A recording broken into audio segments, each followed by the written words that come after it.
지난 주일에 우리는 칼빈이 가르친 기도의 세 번째 원칙, 회개와 겸손에 대해서 함께 생각을 했습니다. 우리는 하나님 앞에 기도할 때 먼저 하나님 앞에서 그분을 경외하는 심정으로 기도해야 된다. 즉 하나님께서 영광 중에 우리 가운데 찾아오시기 때문에 우리는 하나님 앞에 경외심을 가지고 나아가야 된다 하는 첫째 원칙. 두 번째 원칙은 그러므로 하나님 앞에서 헛된 말을 할 것이 아니라 자기 속에 있는 진실된 것으로 기도해야 된다. 이렇게 이제 이 두 번째 원칙을 배웠고, 세 번째 원칙은 하나님 앞에 기도할 때 겸손하게 기도하라. 이 겸손함은 회개함으로 나타난다 이렇게 말씀을 드렸습니다. 즉 우리가 회개할 때 그 회개는 우리가 하나님께서 우리의 죄를 용서하셨음을 믿지 못하기 때문이 아니다 하는 겁니다. 우리가 기도할 때 주여 나의 죄를 용서하여 주옵소서라고 하는 것은 우리가 예수 그리스도의 보혈로 죄사함을 받았다는 사실을 믿지 못하기 때문이 아닙니다. 오히려 우리는 하나님 앞에 나아갈 때 자기의 의를 의지하지 아니하고 자기는 아무런 자격이 없다고 하는 사실을 하나님 앞에 고백하면서 겸손한 마음으로 하나님의 자비와 긍휼을 의지하기 위해서 자신의 죄를 회개하는 것이다 라는 것입니다. 허영과 교만으로 나아가지 아니하며 또 헛된 확신으로 나아가서도 안 된다 하는 것입니다. 오직 겸손함으로 하나님 앞에 나아가야 된다 하는 것이죠. 자, 그런데 성경을 보면은 이렇게 회개하는 이런 장면, 자신의 죄와 허물을 하나님 앞에 고백하는 장면도 있지만 자신의 의를 하나님 앞에 말씀드리는 것처럼 보이는 성경 말씀들도 있더라 하는 것입니다. 가령 시편 86편 2절 말씀을 보면 나는 경건하오니 내 영혼을 보존하소서 하는 구절이 나옵니다. 하나님 앞에서 어떻게 이렇게 자신 있게 말할 수 있을까? 그죠? 나는 경건하오니. 아니 이게 누구한테 말해도 이게 참 누가 들어도 야, 이 사람 이거 너무 자기 과시하네 이런 생각이 들 정도인데 하나님께 이렇게 말씀드릴 수 있을까 하는 거죠. 그 다음에 열왕기하 20장 3절 말씀 보면 히스기야 왕의 기도가 등장하는데 여호와여 구하오니 내가 진실과 진실함으로 주 앞에 행하여 진실과 진심으로 주 앞에 행하여 주의 보기에 선하게 행한 것을 기억하옵소서. 이렇게 기도하는 장면이 나와요. 그가 하나님 앞에서 내가 진실과 진심으로 주님 앞에 행하였고 주님 보시기에 선한 것들을 행했습니다. 이렇게 얘기하고 있다는 거죠. 자, 이런 말씀을 보면 이 사람들은 겸손으로 하나님 앞에 기도하는 것을 몰랐느냐 하는 것이죠. 아니면 이렇게 기도해도 괜찮은 것이냐 하는 거예요. 자, 이렇게 기도하는 이유를 알아야 됩니다. 이것은 교만하기 때문이 아니라 자신이 하나님의 자녀인 것을 인식하고 하나님의 약속을 의지하였기 때문에 이렇게 기도할 수 있는 거예요. 자신의 부족함을 모르기 때문이 아닙니다. 하나님의 자비와 긍휼만 의지해야 된다는 사실을 모르는 것이 아니에요.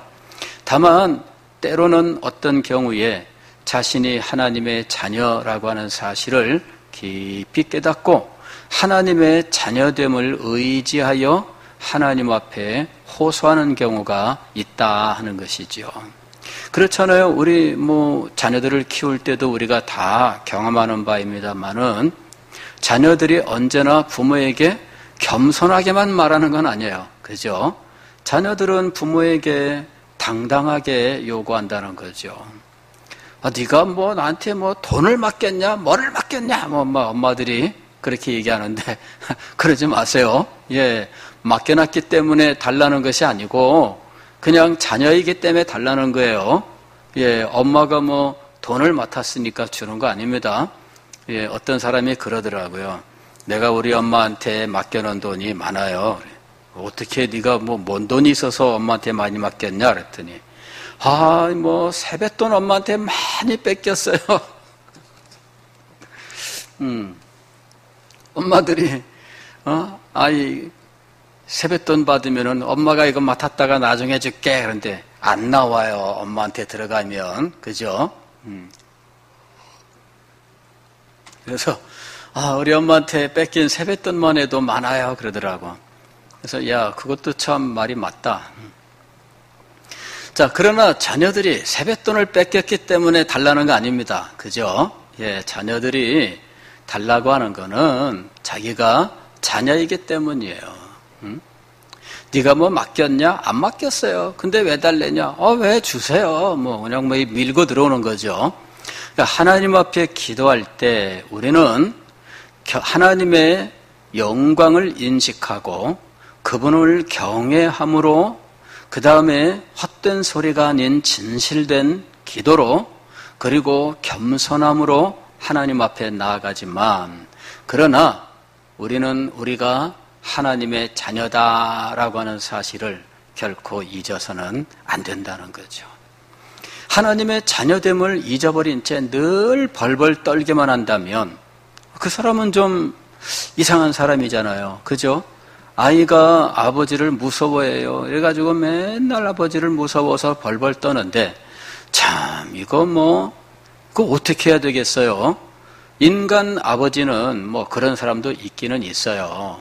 그래서 그냥 밖에서 좀 안 좋은 일만 있으면 술 먹고 집에 들어와서 그냥 식구들 얼마나 괴롭히고 아이들 평소에는 돌아보지도 않던 사람이 그때만 되면은 꼭 숙제 검사를 하고 숙제했냐 안 했냐 성적표는 어떻게 보여주지도 않냐 가져와 봐라 그리고 잡고 그러는데 밤새도록 붙들고 그냥 혼내고 자, 이 인간 아버지는 그런 경우도 있어요.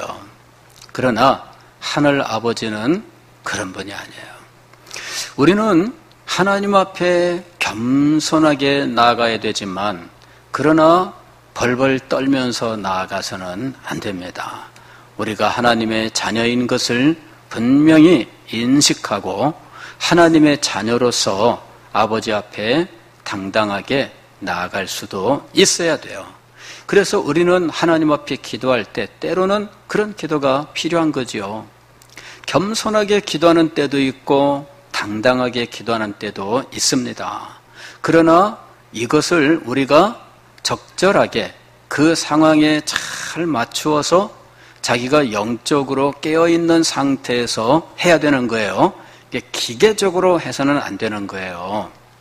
가령 다니엘이 하나님 앞에 나아가서 기도할 때 다니엘 정도 되면은 떳떳하게 기도할 수 있을 것 같아요. 그죠? 다니엘이 이제 이 이스라엘 백성들이 70년 만에 고국으로 돌아가는 비밀을 알게 되었을 때 하나님 70년이 다 됐습니다 하면서 기도하는 장면이 나오는데 그때 다니엘이 하나님 앞에 하나님 아버지 우리가 이런 자리에 이르게 된 것은 우리 조상들의 잘못이었습니다. 이렇게 고백을 해요.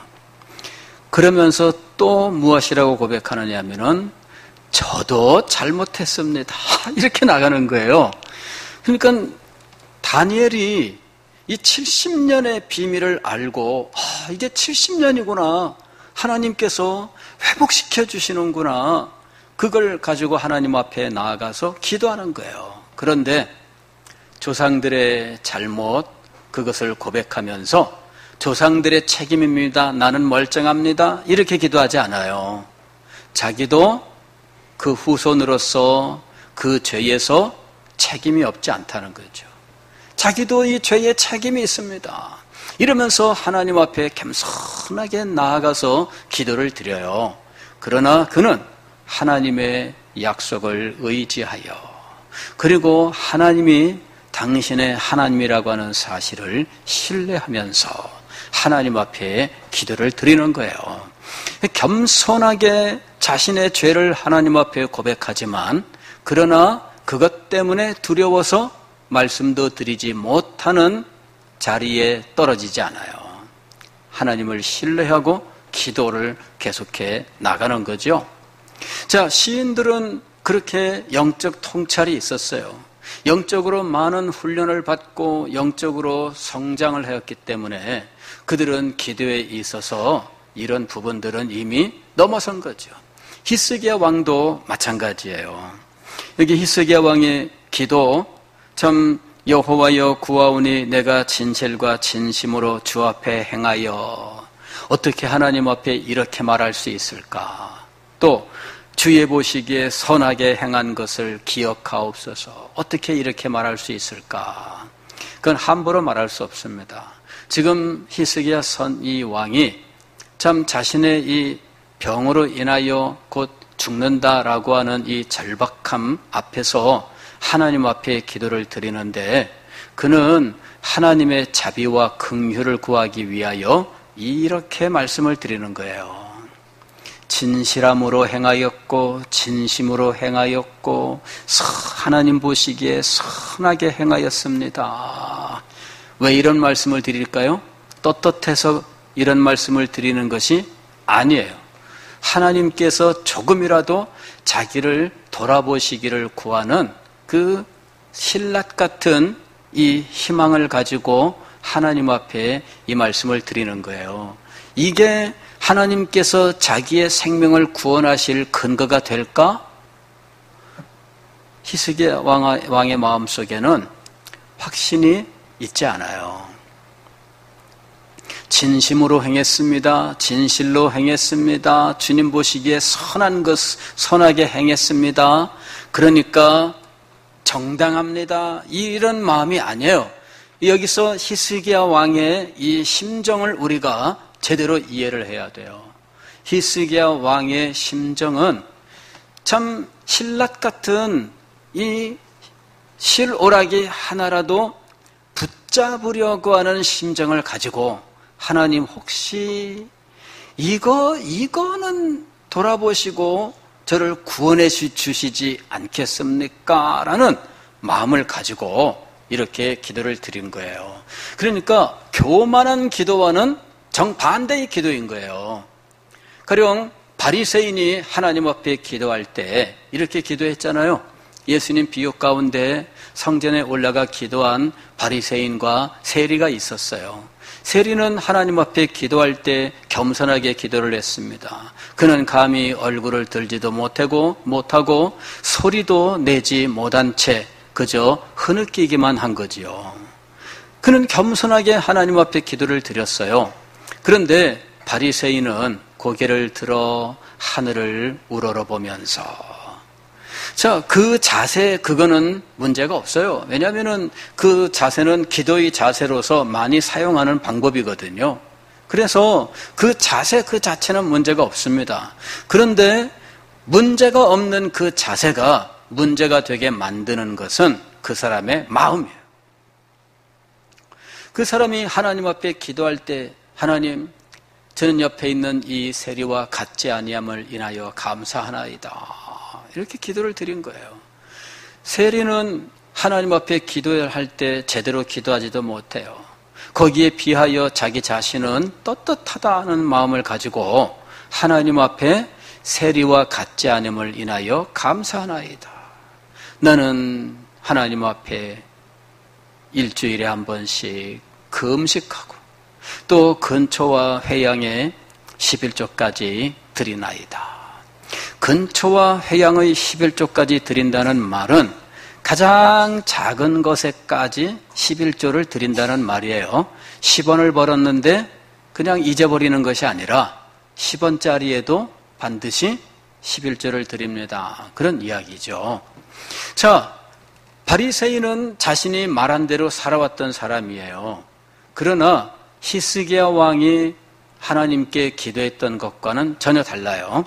히스기야 왕은 자기가 하나님 앞에 행한 것을 말씀을 드릴 때 떳떳해서 말씀을 드리는 것이 아니라 하나님의 자비와 긍휼을 의지하면서 혹시라도 이거를 하나님께서 살펴주시지 않겠습니까? 하면서 신락 같은 어떤 이 희망을 붙들려고 하는 거죠.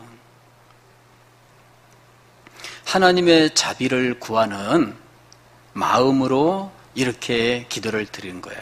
그러나 바리새인은 어땠어요? 하나님의 자비를 구하는 마음으로 그걸 드린 것이 아니에요. 그는 자기 자신을 보니까 너무 떳떳하게 보이는 거 있죠. 옆에 세리와 비교되는 자신의 모습이 너무나 기특했던 거예요. 이게 다른 겁니다. 그러니까 기도할 때 그 말만 가지고 평가할 수 없다 하는 거죠. 기도할 때 그 사람의 말만 가지고 그냥 문자만 가지고 말할 수 없습니다. 그 말을 하는 그의 마음을 봐야 되는 거예요. 그가 하나님 앞에 그의 자비와 긍휼만을 의지하면서 자기에게 돌아볼 것이 아무것도 없어서 하나님의 자비와 긍휼을 구할 수 없는데 그나마 이 정도 한 거 혹시 하나님 이거는 좀 인정해 주시지 않겠습니까? 하는 심정을 가지고 하나님 앞에 기도를 드린 거예요. 역시 이 기도 자체도 하나님 앞에서 겸손하게 드린 기도이다라는 거예요. 겸손하게 드린 기도이다. 어떤 상황에서든지 우리는 하나님의 자비와 긍휼 이외에는 우리가 의지할 수 있는 것이 없어요. 우리가 하나님 앞에 나아갈 때 우리를 하나님 앞에 정당하게 세우는 것이 있는가? 우리를 하나님 앞에 정당하게 세우는 것은 없어요. 아니, 내 속에서 찾으려고 하면 찾을 길이 없습니다. 이것은 우리 밖에서 존재하고 있는데 우리 구주 예수 그리스도 그리고 예수 그리스도를 우리에게 보내신 하나님의 사랑 이외에는 우리가 의지할 수 있는 것이 아무것도 없다 하는 것입니다.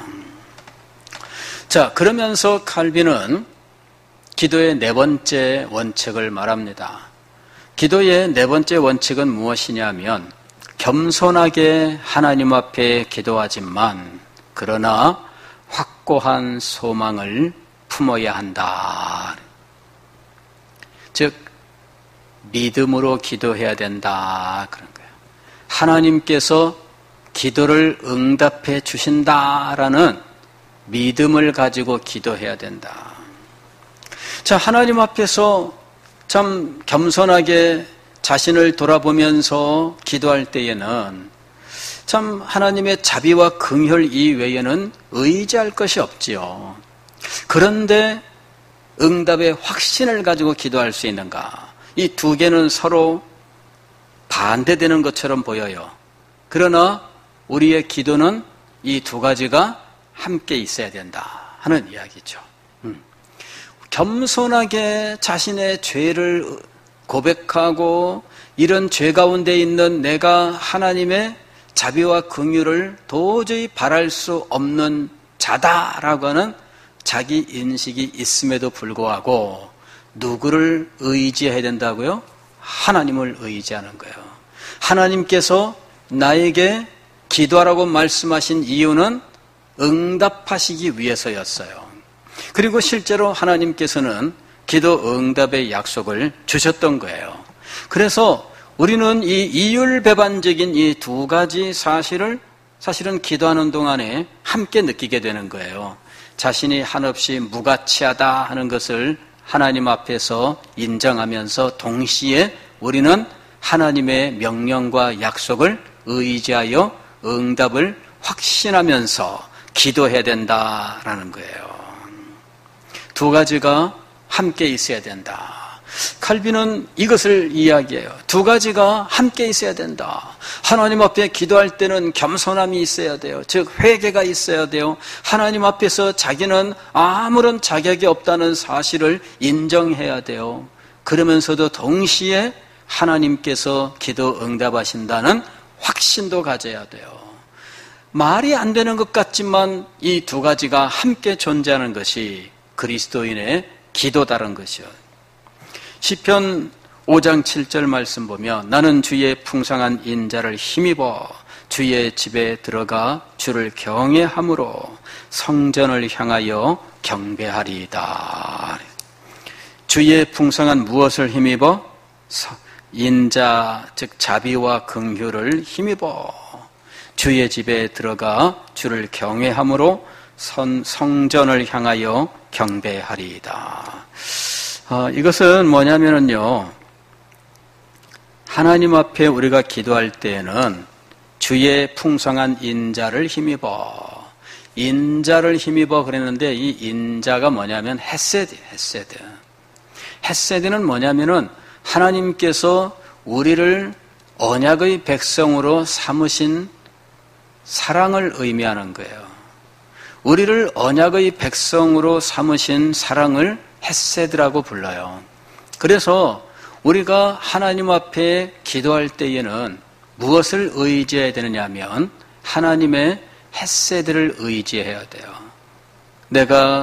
나는 주의 풍성한 인자를 힘입어, 즉 하나님의 헤세드를 의지하여 주의 집에 들어가. 내가 의지할 것은 오직 하나님의 헤세드예요. 나의 의의가 아니에요. 내가 잘나서 하나님 앞에 나아갈 수 있는 거 아닙니다. 내가 나를 돌아보면 하나님께 나아갈 수 있는 근거가 없어요. 그럼에도 내가 하나님 앞에 나갑니다. 무엇 때문에 하나님 앞에 나아간다고요? 하나님의 헤세드 때문에 하나님 앞에 나아갈 수 있는 거예요. 나는 주의 풍성한 헤세드를 힘입어 주의 집에 들어가 주를 경외함으로 성전을 향하여 경배하리이다.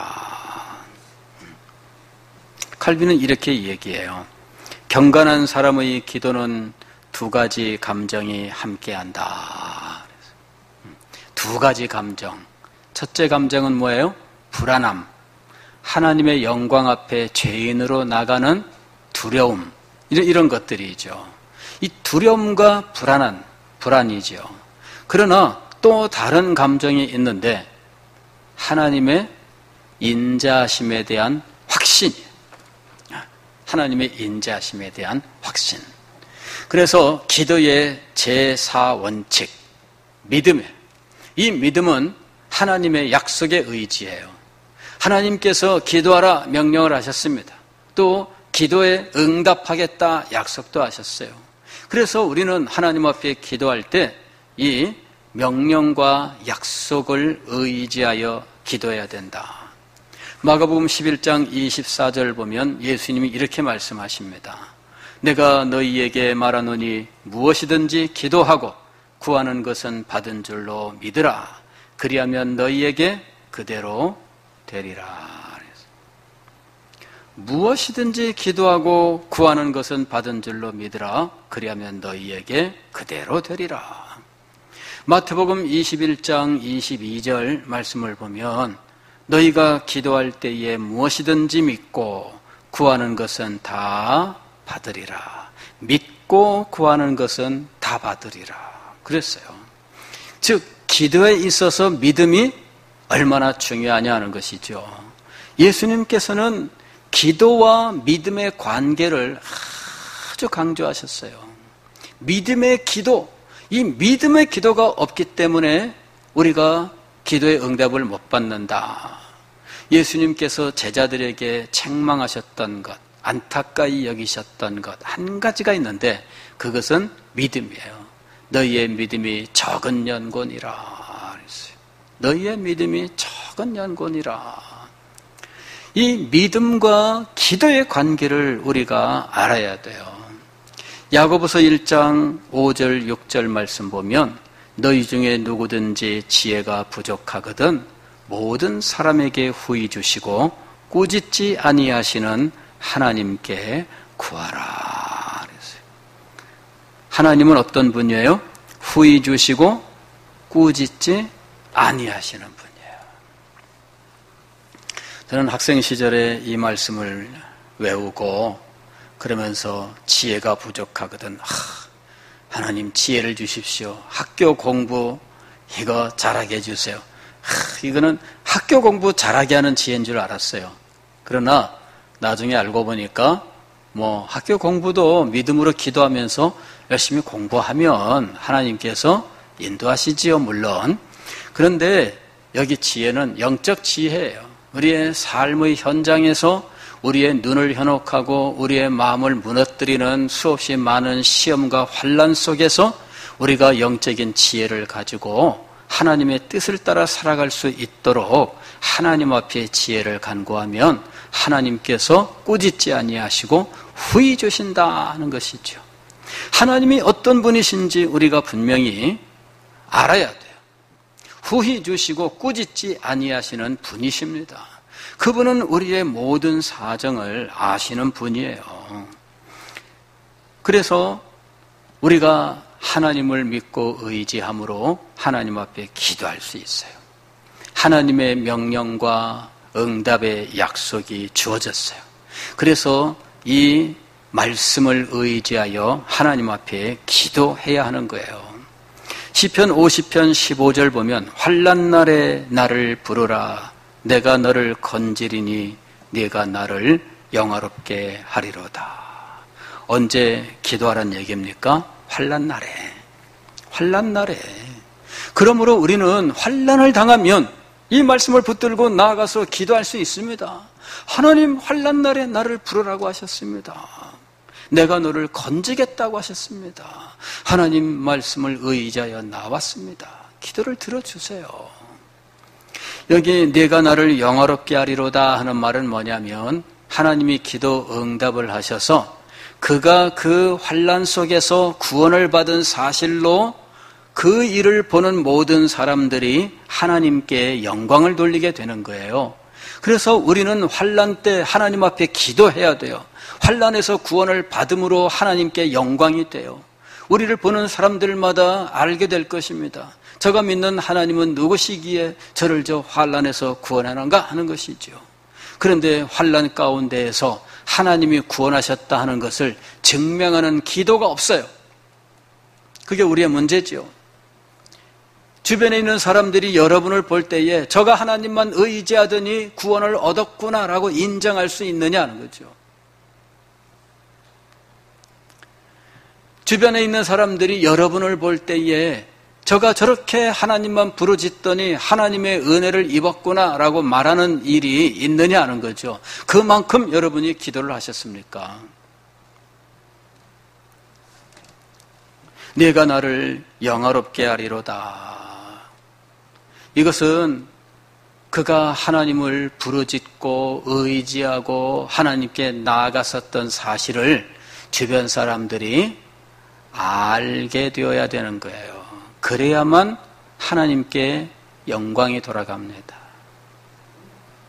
근데 막연한 기대만 가지고 있다가 그냥 어떻게 하다 보니까 그냥 그때는 지나갔어요. 그러면 사람들이 여러분을 보면서 인정하겠느냐 하는 것이죠. 그냥 여러분의 삶도 자기들처럼 자기들이 생각하는 것처럼 그냥 우연히 그렇게 된 줄로 생각할 거 아니에요? 여러분의 삶이 하나님을 증거하고 있는가? 여러분의 기도가 하나님을 증거하고 있는가? 여러분의 찬양이 하나님을 증거하고 있는가? 우리가 하나님 앞에 기도해야 될 이유가 여기에 있어요. 시편 65편 1절 이하의 말씀을 보면 기도를 들으시는 주여 이렇게 말씀을 합니다. 기도를 들으시는 주여 모든 육체가 주께 나오리이다.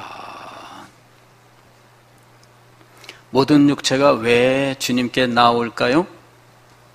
기도하고 찬양하기 위해서. 기도하고 찬양하기 위해서. 하나님께서 기도를 들으시는 분이라고 하는 사실을 여러분들은 여러분의 기도를 통하여 증명해야 되는 거예요. 이것이 우리가 가지고 있는 기도의 사명이에요. 그냥 단지 기도 응답을 받습니다가 아니라 내가 기도 응답을 받음이 우리 하나님을 증거하는 일이 되어야 되는 것이죠. 그렇다면 여러분의 기도는 분명히 드러나야 돼요. 여러분이 하나님만 믿고 의지하는 것이 증명돼야 돼요.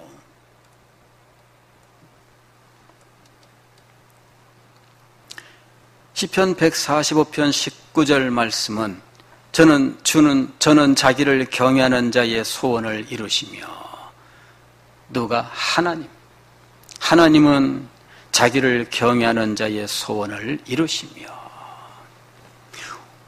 우리는 기도를 통하여 누구를 증거하는 자들이다?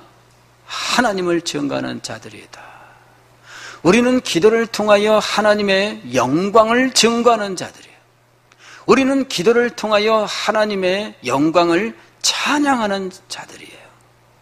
그리스도인이 어떤 존재인지를 우리가 분명히 알아야 돼요. 하나님은 우리에게 하나님 당신 자신을 나타내셔요. 그러므로 우리는 우리의 기도 속에서 그 하나님을 증거하는 자들이 되어야 하는 거예요. 기도할 때 우리는 분명한 기도의 목적을 가지고 하나님께서 이 기도의 응답함으로 영광을 받으신다라고 하는 이 분명한 믿음을 가지고 하나님 앞에 기도해야 돼요. 하나님의 기도는 신속해요. 이사야서 65장 24절을 보면 그들이 부르기 전에 내가 응답하여 하겠고 그들이 말을 마치기 전에 내가 들을 것이며 라고 말씀하셔요.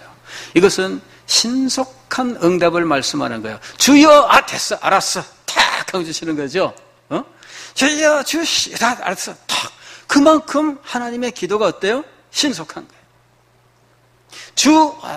탁 하고 벌써 오는 거예요. 이게 하나님이시라는 이야기죠. 그래서 우리는 이 하나님을 믿고 기도함으로 하나님의 영광을 증명하는 자들이 되어야겠습니다 하는 거예요. 오늘 여러분 하나님의 영광을 증거하는 기도의 삶이 우리의 삶이 될 수 있기를 바랍니다. 하나님은 우리의 기도를 응답하시는 분입니다. 하나님은 우리가 부르기 전에 응답하시고 우리가 말을 마치기 전에 들으시는 분이십니다. 하나님께서는 자기를 경외하는 자의 소원을 이루시는 분이십니다. 그리하여 영광을 받으시는 분이시에요. 하나님의 영광을 나타내고 찬양하는 기도의 삶이 되시기를 주의 이름으로 축원합니다.